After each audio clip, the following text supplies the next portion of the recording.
cha SADC baada ya kushindwa na kikosi cha 23, mwisho wameamua kurudi nyumbani. Walipitia nchini Rwanda, walitokea Goma wakipita Rubavu. Yote yalifanyika kwa siri kubwa.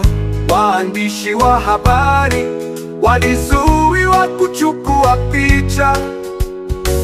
Walianza kwa kusafirisha silaha na askari wachache waliowasindikiza.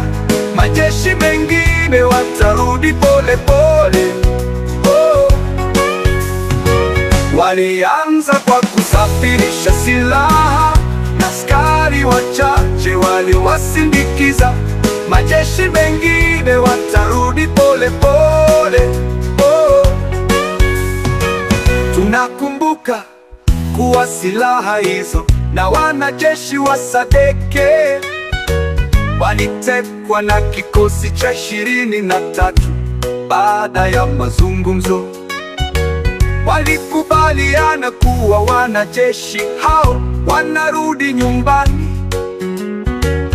kupitia Rwanda, kwa maana walikotokea Goma. Walianza kwa kusafirisha silaha na askari wachache waliowasindikiza. Majeshi mengine watarudi pole pole. Walianza kwa kusafirisha silaha na askari wachache waliowasindikiza. Majeshi mengine watarudi pole pole. Tunakumbuka pia kuwa kwenye jeshi hilo lililokuwa Kongo, kulikuwa na idadi kubwa ya wanajeshi na silaha nyingi sana. Zilitoka Afrika Kusini na pia nchini Tanzania. Walikuja kushirikiana na Kongo, lakini mwisho wa yote walishindwa vita. Walianza kwa kusafirisha silaha na askari wachache waliowasindikiza. Majeshi mengine watarudi pole pole. Walianza kwa kusafirisha silaha na askari wachache waliowasindikiza. Majeshi mengine watarudi pole pole. Kitare TV Rwanda, jisajili kwa zaidi.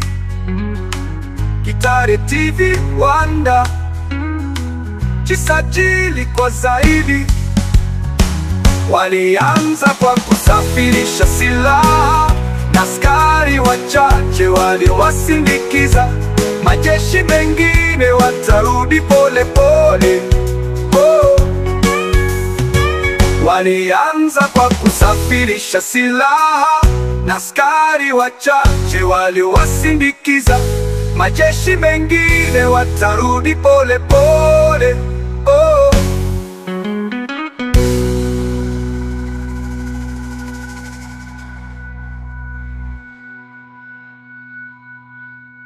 Kikosi cha SADC baada ya kushindwa na kikosi cha 20